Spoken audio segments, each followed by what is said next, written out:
The world that you're seeing isn't the true world. All of this that I'm seeing right now is just a virtual reality. It's like you were born with a headset on playing a video game. That's your reality. But if you're the programmer who wrote the code for the game, you know that there's an entire world outside of it, and as the programmer, you can do miracles. You recognize that thoughts are useful in this headset and to play the game of life. Yeah, we need thoughts to do our science. If you want to understand who I am, again, I do psychology, I do all this, I'll do the science. So I'm not putting science down. I'm a scientist. But at some point, if you want to understand the truth of who you are beyond just this headset description of you, then you have to lay aside all concepts, period. And just know yourself by being yourself, not by putting a concept between you and yourself. A story. A story. An identity. That's right. No story, no identity, nothing between you and yourself. You know yourself by sitting in utter silence and being yourself, no concepts. Because then you've let go of all theories, and now it's reality facing reality. No barrier in between.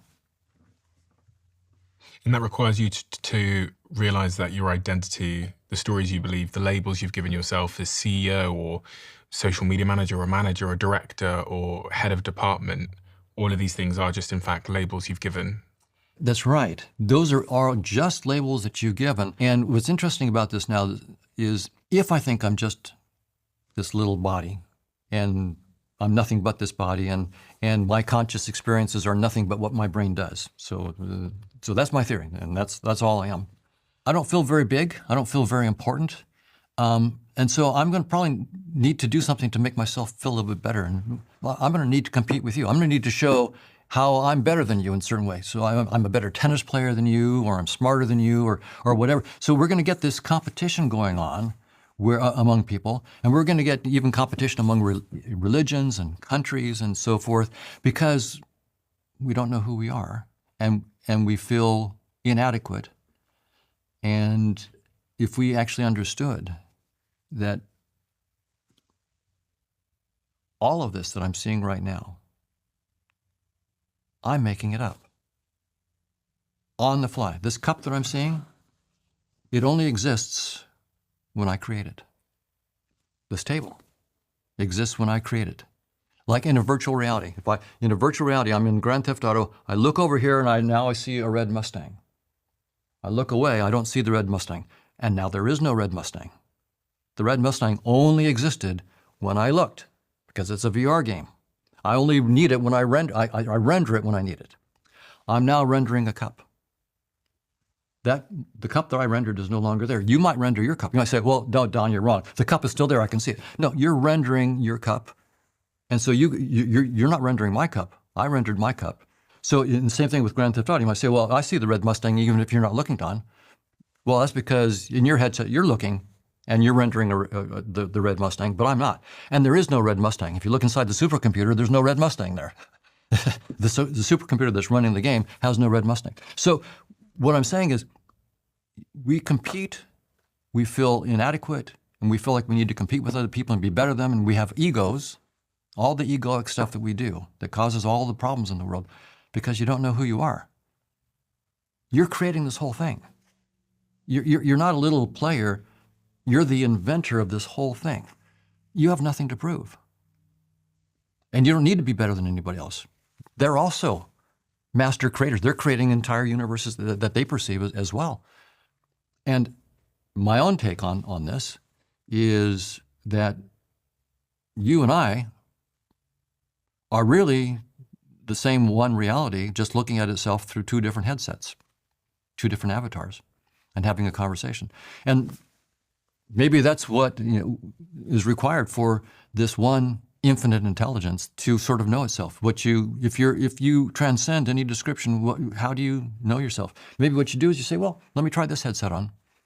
Let me take that seriously for a while. Maybe even let myself get lost. Let me completely believe I'm just a Don Hoffman in this space-time. And let me believe that for many decades and then slowly sort of wake up. But at least then I will have seen myself from this perspective. Then I'll take off that headset. We call that death. I'll just take off the headset and then I'll try it. There's an infinite number of headsets to try on.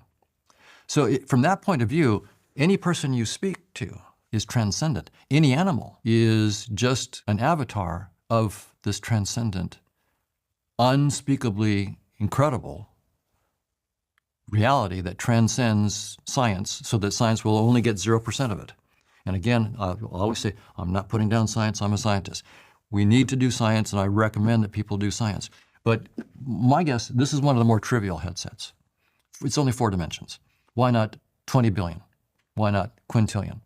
This is just a fairly trivial. So we may be in one of the more uninteresting perspectives on who we are, and there are much more interesting perspectives that we can take on ourselves. But the reason we have fighting, the reason we have egos, is because we don't know who we are. And is there a way for me to understand who I am? Or is the closest you've found meditation? I know you've meditated for 20 years or something. Ben called himself a nuts and bolts man, a plumber. He was trained as a mechanical engineer, and somewhere along the way, he started meditating, and his consciousness opened up, so that reality began to be perceived by him in 2 ways, 2 kinds of knowledge: the linear, scientific, objective knowledge, and the direct, intuitive, inner knowledge of a mystic. And the combination of these 2 gave him a unique and a very unusual perspective on the nature of reality. First of all, he saw reality as a hologram.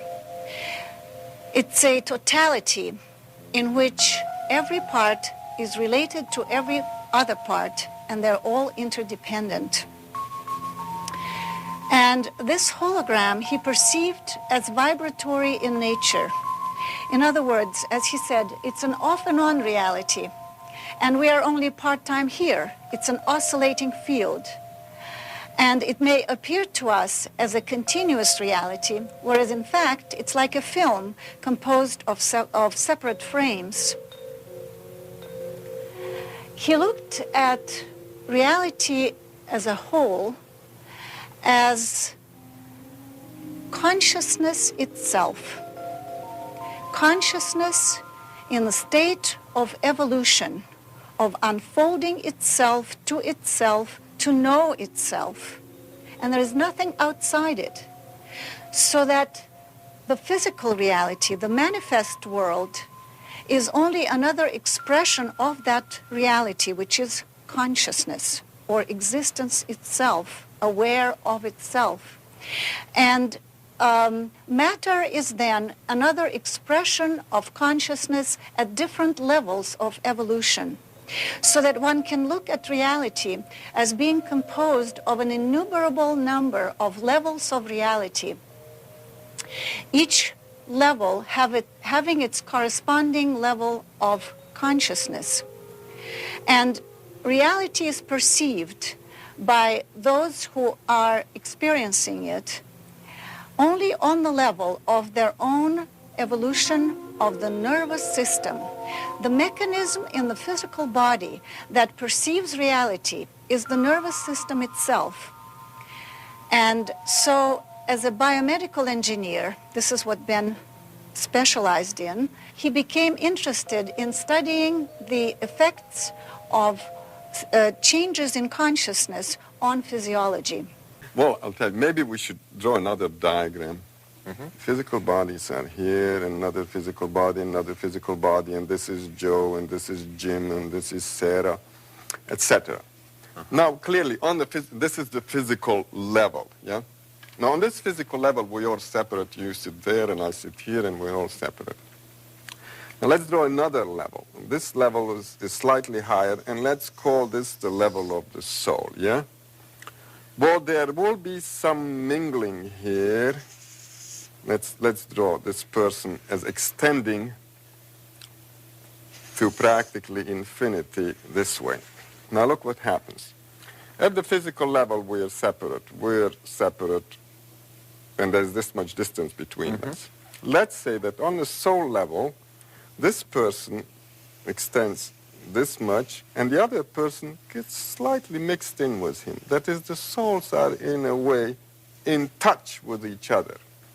Okay, they overlap, these two lines. Now let's go now to a higher level, and let's call this, say, the level of the higher self, which is kind of a boss of that soul. There, what we find is that this fellow's higher self extends this much, and the other fellow's extends this much. There is more overlap between them. Right. On the very highest level, which is the high spiritual level, we are basically overlapping completely. Everybody is overlapping everybody else. In other words, everything and everyone is everywhere. In other words, we've become omnipresent. This is a state of highly spiritual perfected beings, or gods, you may call them. Okay? Okay, and so that we exist on all of those simultaneously. On all of those simultaneously, So then, but we're not aware of them. In your view, then, if when we see each other as separate entities, that's only seen on one plane of reality. Correct. And so whether we like it or not, we're all evolving towards godhood. But, you know, it takes eons, so don't hold your breath. Is that the purpose of evolution? Naturally. Because at that point, you start understanding how the system works. And one of the good things about this system is that the system wants to teach you about itself. What does It's it a want good to teach you? system. Yeah? Yeah. What does it want to teach you? Well, if you are omnipresent and you're all-knowing, that is the state which the system wants you to be in. Because the system is an intelligence or information gathering system. And it's also freely distributing that information. In your view, Yeah. we all started off somewhere a long time ago in which there was sort of undifferentiated matter, which slowly, millions and millions and millions of eons, evolved until a very complex organism that we now call a human being. And it has a nervous system which we at this particular point in time understand as being sensitive to certain levels of reality through our eyes, our ears, our nose, other sensory perception. And that's sort of what we call material, ordinary reality that enables us to drive cars and do our work every day. However, there is an evolutionary movement that will continue to push us beyond where we are today. And the thing which is going to be pushed is our soul, and that at some point we will have these experiences of elevated consciousness in which higher realities are not only seen but lived, and ultimately we come into perfection. Whether we like it or not. Yeah? Can we speed that up by doing anything? Yeah. Well, you use the meditative techniques which push the nervous system a lot faster than the normal evolutionary rate.